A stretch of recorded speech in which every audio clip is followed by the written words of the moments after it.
ನಾನು ಅಹಿರಾಜ್ ಅಂತ ಹಿರಿಯ ಪತ್ರಕರ್ತ ಮತ್ತು ಈಗ ರಾಬರ್ಟ್ ಬ್ರೂಸ್ ಸಂಗನಕಲ್ ವಸ್ತು ಸಂಗ್ರಹಾಲಯದ ಸದಸ್ಯನಾಗಿ ಇಲ್ಲಿದ್ದೇನೆ. ಈಗ ಬಳ್ಳಾರಿಯಲ್ಲಿ Robert Bruce Sanganakal archaeological ಮ್ಯೂಸಿಯಮನ್ನು establish ಮಾಡಿದರು. ಅದಕ್ಕೆ ಮಾಡಬೇಕಾದ್ರೆ ಕಾರಣ ಇಷ್ಟೇ ಆಯಿತು. ಬಳ್ಳಾರಿಯಿಂದ 7 ಕಿಲೋಮೀಟ್ರ್ ದೂರದಲ್ಲಿ ಸಂಗನಕಲ್ ಅಂತ ಒಂದು ಊರಿದೆ. ಅದು 5000 ವರ್ಷದ ಹಿಂದೆ ಒಂದು ಅತ್ಯಂತ ದಕ್ಷಿಣ ಭಾರತದಲ್ಲೇ ಅತ್ಯಂತ ದೊಡ್ಡ ಜನನಿ ಬಿಡೋ ಪ್ರದೇಶ. ಅಂದರೆ ಅಷ್ಟು ದೊಡ್ಡ ಜನ ಇದ್ದಂಥ ಜಾಗ ದಕ್ಷಿಣ ಭಾರತದಲ್ಲೇ ಇರಲಿಲ್ಲ. ಅದ್ರ ಜೊತೆಗೆ ಅಲ್ಲಿ ಜನರು ಆವಾಗಿನ ಕಾಲದಲ್ಲಿ ಕಲ್ಲಿನ ಆಯುಧಗಳು ಮಾಡ್ತಿದ್ರು, ಟೂಲ್ಸ್ ಅಂತ ಹೇಳ್ತೀವಿ ನಾವು. ಅದರಲ್ಲಿ ಹೆಚ್ಚಿನದಾಗಿ ಹ್ಯಾಂಡ್ ಆ್ಯಕ್ಸ್, ಕೈಗೆ ಗೊಡ್ಲಿ ಅಂತ. ಗೊಡ್ಲಿ ಯಾವ ರೀತಿ ನಾವು ಇವತ್ತು ಕಬ್ಬಿಣದ ನೋಡ್ತೀವೋ ಅದೇ ರೀತಿ ಕಲ್ಲಿಂದ ಮಾಡ್ತಾಯಿದ್ರು. ಅದರ ಜೊತೆಗೆ ಸಂಗನಕಲ್ಲಿಂದ ವಿಶೇಷ ಇನ್ನೊಂದೇನಂತಂದರೆ ಅವರು ಕೃಷಿಯನ್ನು ಆರಂಭಿಸಿದ ಮೊದಲಿಗರು.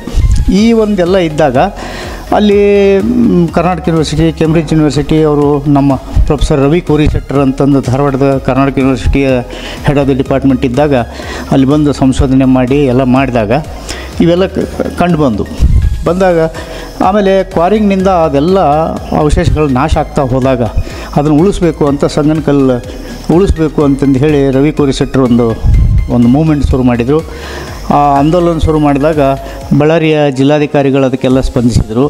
2004ರಿಂದ ಶುರುವಾದಂಥದ್ದು 2008ಕ್ಕೆ ಅರವಿಂದ್ ಶ್ರೀವಾಸ್ತವನವರು ಈ ಸದ್ಯ ನಾವಿರೋ ಬಿಲ್ಡಿಂಗನ್ನು ಕೊಟ್ಟು ಮೇಲೆ ಒಂದು 8 ಲಕ್ಷ ರೂಪಾಯಿ ಕೊಟ್ಟು ಇಲ್ಲಿ ಸಂಗನಕಲ್ಲನ್ನು ಜನರಿಗೆ ಪರಿಚಯಿಸಲಿಕ್ಕೆ, ಅಂದರೆ ಅದರ ಮಹತ್ವ ಜನಕ್ಕೆ ಗೊತ್ತಿದ್ದಿಲ್ಲ. ಆ ಕಾರಣಕ್ಕಾಗಿ ಒಂದು ಮ್ಯೂಸಿಯಂ ಮಾಡೋಣ ಅಂತಂದು ಹೇಳಿ ಕೋರಿಶೆಟ್ಟರ್ ಅವರು ಪ್ರಪೋಸ್ ಮಾಡಿದರು. ಅದಕ್ಕೆ ಶ್ರೀವಾಸ್ತವರು ಒಪ್ಪಿ ಈ ಬಿಲ್ಡಿಂಗು 8 ಲಕ್ಷ ಕೊಟ್ಟರು. ಆವತ್ತಿನಿಂದ ಇಲ್ಲಿ ಮ್ಯೂಸಿಯಂ ಶುರುವಾಯಿತು. ಆ ಮ್ಯೂಸಿಯಂನಲ್ಲಿ ಈಗೇನಾಗಿದೆ ಅಂದರೆ ಕೆಳಗಿನ ಹಂತದಲ್ಲಿ ಮಾನವನ ಉಗಮ ಮತ್ತು ಯಾವ ರೀತಿ ಜೈವಿಕ ಮತ್ತು ಸಾಂಸ್ಕೃತಿಕ ಅಭಿವೃದ್ಧಿ ಆಯಿತು ಅನ್ನೋದನ್ನು ವಿವರವಾಗಿ ತಿಳಿಸುವ ಪ್ರಯತ್ನ ಆಗಿದೆ. ಅಂದರೆ ಮಾನವನ ಉಗಮ ಆಗಿದ್ದು 32 ಲಕ್ಷ ವರ್ಷದ ಹಿಂದೆ. ಅದಕ್ಕಿಂತ ಮುಂಚೆ ಯಾವುದೇ ಒಂದು ಎವಿಡೆನ್ಸ್ ಸಿಕ್ಕಿಲ್ಲ. 32 ಲಕ್ಷ ವರ್ಷ ಆದಮೇಲೆ ಅದು ಮೊದಲು ಸಿಕ್ಕಿದ್ದು ಆಫ್ರಿಕಾದಿಂದ ಮುಂದಿನ ವರ್ಷಗಳಲ್ಲಿ ಜಗತ್ತಿನ ಬೇರೆ ಬೇರೆ ಕಡೆ ಮಾನವನ ಅವಶೇಷಗಳು ಸಿಕ್ಕಾಗ ಎಲ್ಲೆಲ್ಲಿ ಅವರು ಮೈಗ್ರೇಟ್ ಆಗಿ ಹೋದರು, ವಲಸೆ ಹೋದರು ಅಂತನ್ನೋ ಮಾಹಿತಿನೂ ಇಲ್ಲೆಲ್ಲ ಕೊಡ್ತೀವಿ.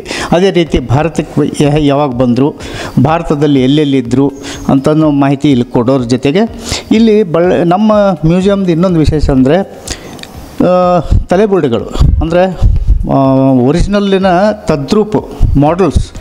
ಆ ಮಾಡೆಲ್ಸನ್ನು ಇಲ್ಲಿ 15 ತಲೆಬೋರ್ಡುಗಳು ಜಗತ್ತಿನಲ್ಲಿ ವಿವಿಧ ಭಾಗಗಳಲ್ಲಿ ಸಿಕ್ಕಂಥ ತಲೆಬೋರ್ಡುಗಳು ಡಿಸ್ಪ್ಲೇಯಲ್ಲಿರೋದು ನನ್ನ ಅನಿಸಿಕೆ ಪ್ರಕಾರ ಇದು ಒಂದೇ ಮ್ಯೂಸಿಯಂ. ಆಮೇಲೆ ಇದು ಇಡೀ ಭಾರತದಲ್ಲೇ ಪ್ರಾಗೈತಿಹಾಸಿಕ, ಅಂದರೆ ಸ್ಟೋನೇಜ್ ಶಿಲಾಯುಗಕ್ಕೆ ಸಂಬಂಧಪಟ್ಟಂತೆ ಇದನ್ನು ಇಲ್ಲಿ ಡಿಸ್ಪ್ಲೇ ಇರೋದು ಇದು ಒಂದೇ ಮ್ಯೂಸಿಯಂ. ಅದಕ್ಕೆ ಮೀಸಲಿಟ್ಟಂಥ ಮ್ಯೂಸಿಯಂ ಇದಾಗಿರೋದು ಹೇಳೋದು ನಮಗೊಂದು ಹೆಮ್ಮೆಯ ವಿಷಯ ಆಗಿದೆ. ಇದರ ಮೇಲ್ಗಡೆ ಇದರಲ್ಲಿ ಸಂಗನಕಲ್ಲಿನ ಅವಶೇಷಗಳು ಏನು ಸಿಕ್ಕಿದ್ದಾವೆ, ಸಂಗನಕಲ್ಲು ಮಾಹಿತಿ ಬಗ್ಗೆ ಎಲ್ಲ ಇದೆ. ಆಮೇಲೆ ಇಲ್ಲಿ ನಮ್ಮಲ್ಲಿ ಇನ್ನೊಂದು ಭಾಳ ಪ್ರೈಸ್ಡ್ ಕಲೆಕ್ಷನ್ ಒಂದೇನಿದೆ ಅಂದರೆ ಸಂಗನಕಲ್ಲಿಗೆ ಸಂಬಂಧಪಟ್ಟಂಥದ್ದು ಒಂದು ಶವಪೆಟ್ಟಿಗೆ, ಕಲ್ಲಿನ ಶವಪೆಟ್ಟಿಗೆ ಸಿಕ್ಕಿದೆ. ಅದು ಎಲ್ಲಿ ನಮ್ಮ ಕುಡ್ತಿನಿ ಹತ್ರ BTPS ಹತ್ರ ಅಲ್ಲಿ ಕಲ್ಲಿನ ಶವಪೆಟ್ಟಿಗೆ ಸಿಕ್ತು. ಅದು ಸುಮಾರು 1800ರಿಂದ 2500 ವರ್ಷದ ಹಿಂದಿಂದದು. ಅದು ಶವಪೆಟ್ಟಿಗೆ ಒಳಗೆ ಒಂದು 7 ವರ್ಷದ ಮಗುವಿನ ಅಸ್ಥಿಪಂಜರ ಸಿಕ್ಕಿತ್ತು. ಅದು ವಿಶೇಷ. ಅಂದರೆ ಯಾವ ರೀತಿ ಶವ ಸಂಸ್ಕಾರ ಆಗ್ತಿತ್ತು ಅಂತನ್ನೋದು ಅಲ್ಲಿ ಮಾಹಿತಿ ಸಿಕ್ತು. ಅದನ್ನು ಇಲ್ಲಿ ಡಿಸ್ಪ್ಲೇನಲ್ಲಿದೆ. ಮತ್ತು ಸಂಗನಕಲ್ ಒಂದು ಅತ್ಯಂತ ದೊಡ್ಡ ಜನವಸತಿ ಪ್ರದೇಶ ಅಂತ ನಾನು ಹೇಳಿದ್ನಲ್ಲ, ಅದರದ್ದೊಂದು ಮಾಡೆಲ್ ಕೂಡ ಪ್ರೊಫೆಸರ್ ಕೋರಿಶೆಟ್ಟರ್ ಐಡಿಯಾ ಮಾಡಿಸಿದ್ದಾರೆ. ಇದು ಒಂದು ವಿಶೇಷ. ಇದ್ರ ಜೊತೆಗೆ ಬರೀ ಮ್ಯೂಸಿಯಮ್ ಆಗಿ ಅಷ್ಟೇ ಉಳಿದಿಲ್ಲ. ಇದು ಮ್ಯೂಸಿಯಂನಲ್ಲಿ ಇವತ್ತಿನ ಜನಕ್ಕೆ ಮತ್ತು ಮುಂದಿನ ಪೀಳಿಗೆಗೆ ನಮ್ಮ ಇತಿಹಾಸನ ಹೇಳ್ಕೊಡ್ಬೇಕು, ತೋರಿಸ್ಕೊಡ್ಬೇಕು ಅಂತ ಅನ್ನೋದು ಏನು ಪ್ರಯತ್ನ ಇತ್ತು. ಅದ್ರ ಜೊತೆಗೇನಿದೆ, ಇಲ್ಲಿ ಇರುವಂಥ ಆರ್ಟಿಫ್ಯಾಕ್ಟ್ಸ್ ಅಂತೇನು ಹೇಳ್ತೀವಿ, ಪಳೆಯುಳಿಕೆಗಳು, ಕಲ್ಲು, ಮನುಷ್ಯನ ಎಲುಬು ಮತ್ತು ಪ್ರಾಣಿಗಳ ಮೂಳೆಗಳು ಅವೆಲ್ಲನೂ ಇಲ್ಲಿ ಸಿಸ್ಟಮೆಟಿಕ್ಕಾಗಿ ಸಂಗ್ರಹಿಸಿ ಇಟ್ಟು ಇದನ್ನು ರಿಸರ್ಚ್ ಮಾಡಲಿಕ್ಕೆ ಬಂದಂಥ ಹುಡುಗರು ಹೆಚ್ಚಿನ ವಿದ್ಯಾಭ್ಯಾಸ ಮಾಡಿ, ಅಂದರೆ ಹೆಚ್ಚಿನ ವಿದ್ಯಾಭ್ಯಾಸ ಮತ್ತು ಸಂಶೋಧನೆ ಮಾಡುವಂಥ PhD ಹುಡುಗರು ಏನಿದ್ದಾರೆ ಅವ್ರು ಬಂದರೆ ಅವ್ರಿಗೆ ಇಲ್ಲಿ ಅವಕಾಶ ಮಾಡಿಕೊಡ್ತೀವಿ. ಈ ಮ್ಯೂಸಿಯಮ್ನಲ್ಲಿ ಅದು ಅವಕಾಶ ಇರೋದು ಇದು ಒಂದು ವಿಶೇಷವಾದದ್ದು ಈ ಮ್ಯೂಸಿಯಮ್ದು. ಈಗಾಗಲೇ ಒಂದು 6 ಜನ ಫಾರಿನ್ ಯೂನಿವರ್ಸಿಟಿ ಒಳಗೆ, ಅಂದರೆ ಇಂಡಿಯನ್ ಒರಿಜಿನ್ನವರು ಫಾರಿನ್ ಯೂನಿವರ್ಸಿಟಿ ಒಳಗೆ PhD ಮಾಡ್ತಾಯಿದ್ದ ಹುಡುಗರು ಇಲ್ಲಿ ಬಂದು ಈಗ ಸ್ಟಡಿ ಮಾಡಿ ಹೋಗ್ತಾ ಇರೋದು ಒಂದು ವಿಶೇಷವಾದ ಸಂಗತಿ ಮತ್ತು ಹೆಮ್ಮೆಯ ಸಂಗತಿ ಅಂತಂದು ಹೇಳಲಿಕ್ಕೆ ಇದು ಮಾಡ್ತೀನಿ. ಧನ್ಯವಾದಗಳು. ಒಂದೆರಡು ಕ್ವಶನ್. ಈ ಸಂಗನಕಲ್ ಗ್ರಾಮ ಮೊದಲು ಉತ್ಖನನ ಮಾಡಿದಾಗ ಮತ್ತು ಇದಕ್ಕೆ ಯಾಕೆ ರಾಬರ್ಟ್ ಬ್ರೂಸ್ ಫುಟ್ ಅಂತ ಸಂಗನಕಲ್ ಏನಿದೆ 5000 ವರ್ಷದ ಹಿಂದೆ ಅಂತ ಹೇಳಿದೆ. ಅದು 5000 ವರ್ಷದ ಹಿಂದೆ ಒಂದು ಹೊಸ ಶಿಲಾಯುಗದ ನೆಲೆ ಅದು. ಅದನ್ನು ಈಗ ರಾಬರ್ಟ್ ಬ್ರೂಸ್ ಫುಟ್ ಅಂತಂದು ಅವ್ರು ಏನಿದ್ರು, ಅವರೊಬ್ಬ ಬ್ರಿಟಿಷ್ ಜಿಯಾಲಜಿಸ್ಟ್ ಇದ್ದರು. ಅವರು ಇಲ್ಲಿ ಸರ್ವೆ ಮಾಡ್ತಾ ಇರಬೇಕಾದ್ರೆ ಅವರು ಸುಮಾರು ದಕ್ಷಿಣ ಭಾರತದಲ್ಲಿ ಒಂದು 450 ಸ್ಥಳಗಳನ್ನು ಗುರುತಿಸಿದ್ದಾರೆ. ಅದರ ಸಂಗನಕಲ್ಲು ಒಂದು. ಅದರ ಜೊತೆಗೆ ಅಲ್ಲಿ ಸಿಕ್ಕಂಥ ಪಳೆಯುಳಿಕೆಗಳನ್ನೆಲ್ಲ ತೊಗೊಂಡು ಹೋಗಿದ್ದಾರೆ. ಒಂದು. ಎರಡನೇದು ಸುಬ್ರಾವ್ ಅನ್ನೋರು ಮೊದಲು ಮಾಡಿದರು, ಉತ್ಖನನ ಮಾಡಿದರು. ಇದು ಈ ವಿಷಯ ಹೇಗೆ ಈ ಆರ್ಕಿಯಾಲಜಿ ವಿಷಯ ಅಂತಂದರೆ ಮಾಡಿದ್ರಿಂದ ಮತ್ತೆ ಮಾಡ್ತಾ ಹೋದಾಗೆಲ್ಲ ಹೊಸ ಹೊಸ ವಿಷಯಗಳನ್ನ ಹೊರಗೆ ತೆಗಿಲಿಕ್ಕೆ ಅವಕಾಶ ಆಗ್ತದೆ, ಹೆಚ್ಚಿನ ಸಂಶೋಧನೆಗಳು ಮಾಡಲಿಕ್ಕೆ ಅವಕಾಶ ಆಗ್ತದೆ. ಅದೇ ರೀತಿ ಪ್ರೊಫೆಸರ್ ಕೋರಿ ಶೆಟ್ಟರ್ ಅವರು ತಾವು ತೊಗೊಂಡು ಹೆಚ್ಚಿನ ಸಂಶೋಧನೆ ಮಾಡಿ ಇಲ್ಲಿ ಮಾಹಿತಿಯನ್ನು ಎಲ್ಲ ಸ್ಟಡಿ ಮಾಡಿ ಹೊರಗೆ ಕೊಟ್ಟರು. ಇಲ್ಲಿ ರಾಬರ್ಟ್ ಬ್ರೂಸ್ ಫುಟ್ ಮ್ಯೂಸಿಯಂ ಅಂತ ಯಾಕೆ ಇಲ್ಲಿ ಅವ್ರಿಗೆ ಹೆಸರು ಯಾಕೆ ಇಡಬೇಕಾಯ್ತು ಅಂತಂದರೆ, ಕೋರಿ ಶೆಟ್ಟರ್ ಪ್ರಕಾರ ರಾಬರ್ಟ್ ಬ್ರೂಸ್ ಫುಟ್ ಅವರು ಮಾಡಿದಂಥ ಕೆಲಸಕ್ಕೆ ಯಾರೂ ಮನ್ನಣೆ ಕೊಟ್ಟಿದ್ದಿಲ್ಲ ಅಂತ ಅವರ ಒಂದು ಅಭಿಪ್ರಾಯ ಇತ್ತು. ಅಂದರೆ ಅವ್ರು ಮಾಡಿದಂಥ ಈ ಪ್ರಾಗ ಇತಿಹಾಸಕ್ಕೆ ಸಂಬಂಧಪಟ್ಟಂತೆ ಅವ್ರು ಮಾಡಿದಂಥ ಕೊಟ್ಟಂಥ ಕೊಡುಗೆ ಏನಿದೆ ಅದನ್ನು ಯಾರೂ ಸ್ಮರಿಸಲಿಲ್ಲ. ಅದಕ್ಕೆ ಅವ್ರಿಗೊಂದು ಈ ಸ್ಮರಣಾರ್ಥ ಇದನ್ನು ಇರಲಿ ಅಂತ ಅವ್ರದ್ದೊಂದು ಹೆಸರು ಮಾಡಿದ್ದಾರೆ ಅಂತ ಇರಲಿ ಅಂತ ಪ್ರೊಫೆಸರ್ ಕೋರಿ ಶೆಟ್ಟರ್ ಏನು ಮಾಡಿದರು, ಈ ಸಂಗನಕಲ್ ಮ್ಯೂಸಿಯಮ್ಗೆ ರಾಬರ್ಟ್ ಬ್ರೂಸ್ ಫುಟ್ ಅಂತ ಅವ್ರ ಹೆಸರಿಗೆ ಈ ಮ್ಯೂಸಿಯಮನ್ನು ಮಾಡಿದರು. ಇಲ್ಲ, ಉತ್ಖನನ ಅಲ್ಲಿ ಏನು ಮಾಡಲಿಕ್ಕೆ ಏನಿಲ್ಲ. ಆದರೆ ಈಗ ಹೊಸ ಹುಡುಗರು ಏನು ಬರ್ತಾರೆ ಇಲ್ಲಿ ಒಂದೇ ಸೂರಿನಡಿ ಸಂಗನಕಲ್ ವಿಶೇಷವಾಗಿ ಬೇಕಾದಂಥ ಮಾಹಿತಿಯನ್ನು ಇಲ್ಲಿ ನಮ್ಮ ಸಂಗನಕಲ್ ಮ್ಯೂಸಿಯಮ್ನಲ್ಲಿ ಇದೆ. ಕಲ್ಲಿದೆ, ಮಣ್ಣಿದೆ, ಗಡಿಗೆಗಳಿದ್ದಾವೆ, ಎಲುಬಿದೆ, ಮಾನವಂದಿದೆ, ಎಲ್ಲ ಇದ್ದಾವೆ. ಅದ್ರ ಜೊತೆಗೆ ಇನ್ನೂ ಹೆಚ್ಚಿನ ಸಂಶೋಧನೆ ಮಾಡಲಿಕ್ಕೆ ಏನಾದರೂ ಹೋಗಬೇಕು ಅಂದರೆ ಅಲ್ಲಿ ಸೈಟಿಗೆ ಹೋಗಿ ಮಾಡಲಿಕ್ಕೂ ಅವಕಾಶ ಇದೆ. ಅಂದರೆ ಈಗ ಆಲ್ರೆಡಿ ಇಲ್ಲಿ ಸ್ಟಡಿ ಮಾಡಿಟ್ಟಂಥ ರೆಡಿಮೇಡ್ ಫುಡ್ ಇಲ್ಲಿದೆ. ಅದನ್ನು ಉಪಯೋಗಿಸಿ ಹೆಚ್ಚಿನ ಸಂಶೋಧನೆ ಮಾಡಲಿಕ್ಕೆ ಹುಡುಗರು ಬರ್ತಾ ಇದ್ದಾರೆ. ಅದನ್ನು ನಾವು ಎನ್ಕರೇಜ್ ಮಾಡ್ತಾಯಿದ್ದೀವಿ. ಈಗ ಇದು ಜಿಲ್ಲಾಡಳಿತದಿಂದ ಸ್ಥಾಪಿಸಿದಂಥ ಸರ್ಕಾರ, ಜಿಲ್ಲಾಡಳಿತ ಮತ್ತು ಪ್ರೈವೇಟ್ ಪಬ್ಲಿಕ್ ಪಾರ್ಟ್ನರ್ಶಿಪ್ ಅಂತ ಏನು ಹೇಳ್ತೀವಿ, ಜಿಲ್ಲಾಡಳಿತದಿಂದ ನಮಗೆ ಸಹಕಾರ, ಬಿಲ್ಡಿಂಗು ಮತ್ತು ಮೊದಲು ದುಡ್ಡು ಕೊಟ್ಟು ಮಾಡಿದ್ದು. ಈಗ ಪ್ರೈವೇಟ್ ಇದರಲ್ಲಿ ಪ್ರೊಫೆಸರ್ ಕೋರಿ ಶೆಟ್ಟರ್ ತಮ್ಮ ಹತ್ತಿರವಿದ್ದಂಥ ಎಲ್ಲ ಕಲೆಕ್ಷನನ್ನು ಇಲ್ಲಿ ಧಾರೆ ಇರ್ತಾರೆ.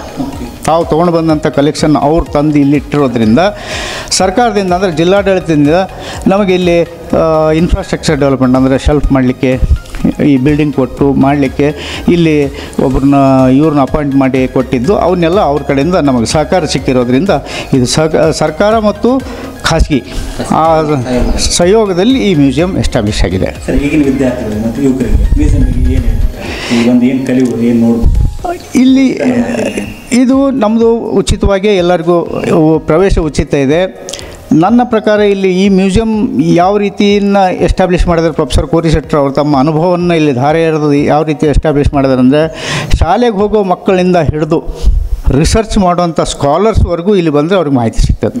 ಆಮೇಲೆ ಈಗಿರೋ ಡಿಸ್ಪ್ಲೇ ಏನಿದೆ ಬೋರ್ಡ್ನಲ್ಲಿ ಭಾಳ ಬ್ರೀಫಾಗಿ ವಿಷಯ ಏನು ತಿಳಿಸ್ಲಿಕ್ಕೆ ಬಂದವ್ರಿಗೆ ನಮ್ಮ ಪ್ರಾಗೈತಿಹಾಸಿಕ ಏನಿದೆ ಆ ಮಾಹಿತಿ ತಿಳಿಲಿಕ್ಕೆ ಅವಕಾಶ ಇದೆ. ನಾವು ಬಂದವ್ರಿಗೆ ತಿಳಿಸ್ಕೊಡ್ತೀವಿ. ತಿಳಿಸ್ಕೊಟ್ಟಾಗ ಓ ಹೌದಾ, 32 ಲಕ್ಷ ವರ್ಷದ ಹಿಂದೆ ನಮ್ಮ ಪೂರ್ವಜರು ಆಫ್ರಿಕನ ಅಂತನ್ನೋ ಒಂದು ಮಾಹಿತಿ ಏನು ಬರ್ತದೆ, ಆ ಥರದ್ದು ಅವರಿಗೆಲ್ಲ ಮಾಹಿತಿ ಸಿಗ್ತದೆ. ಸೊ ಇಲ್ಲಿ ಸಣ್ಣ ಮಕ್ಕಳಿಂದ ಹಿಡಿದು ಸ್ಕಾಲರ್ಸ್ವರೆಗೂ ಬಂದರೂ ಇಲ್ಲಿ ಅವ್ರಿಗೆ ಮಾಹಿತಿ ಸಿಗ್ತದೆ. ಅವರವ್ರ ಯೋಗ್ಯತಾನುಸಾರವಾಗಿ ಅವ್ರಿಗೆ ಏನು ಬೇಕೋ ಆ ಮಾಹಿತಿ ಇಲ್ಲಿ ಸಿಗಲಿಕ್ಕೆ ಲಭ್ಯ ಇದೆ. ಆಮೇಲೆ ಇಲ್ಲಿ ಹುಡುಗರು ಬರ್ತಾ ಇದ್ದಾರೆ, ನೋಡ್ತಾರೆ. ಸೀರಿಯಸ್ ಹುಡುಗರು ಸ್ಟಡಿ ಮಾಡ್ತಾರೆ. ಸುಮ್ಮನೆ ಬಂದು ಹೋಗಿ ನೋಡ್ಕೊಂಡು ಹೋಗೋರು ನೋಡ್ತಾ ಇದ್ದಾರೆ. ಈಗ ಮ್ಯೂಸಿಯಂ ವಿಶೇಷ ಕಾರ್ಯಕ್ರಮ ಏನಾದರೂ ಮಾಡ್ತಾ ಇದ್ದೀವಲ್ಲ, ಮ್ಯೂಸಿಯಂ ಡೇ ಅಂತ ಮಾಡ್ತೀವಿ. ಆಮೇಲೆ ಯಾವುದು ಸಂಬಂಧಪಟ್ಟಂಥ ಯಾವುದಾದ್ರು ಸೆಮಿನಾರು ಅವು ಇವೆಲ್ಲ ಮಾಡ್ಕೊಂಡು ಬರ್ತಾಯಿದ್ದೀವಿ. ಅಂದರೆ ಜಾಸ್ತಿ ಇಲ್ಲ ಇದು, ಯಾಕಂದರೆ ಸೆಲ್ಫ್ ಜನ್ರೇಟಿಂಗ್ ಏನಿಲ್ಲ ದುಡ್ಡು. ಸರ್ಕಾರದಿಂದ ಮಾಡಲಿಕ್ಕೆ ಇದು ಎಷ್ಟು ಸ್ಥಾಪನೆ ಮಾಡಲಿಕ್ಕೆ ಏನು ಸಹಕಾರ ಸಿಕ್ತು ಜಿಲ್ಲಾಡಳಿತದಿಂದ ಅದು ಸಿಕ್ಕಿದೆ. ಇಲ್ಲಿ ಒಬ್ಬರನ್ನ ಸಂಬಳ ಕೊಟ್ಟು ಒಬ್ಬರು ಟೆಕ್ನಿಕಲ್ ಅಸಿಸ್ಟೆಂಟನ್ನು ಇಟ್ಟಿದ್ದಾರೆ.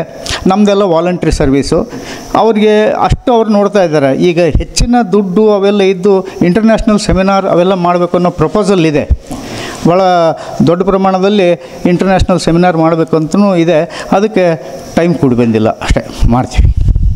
Thank you. ಬಳ್ಳಾರಿಯ ನಿರಂತರ ಸುದ್ದಿಗಾಗಿ ಬಳ್ಳಾರಿ ಬೆಳಗಾಯಿತು ಚಾನೆಲ್ನ ಸಬ್ಸ್ಕ್ರೈಬ್ ಮಾಡಿ ಹಾಗೂ ಬೆಲ್ ಐಕಾನ್ ಒತ್ತಿ.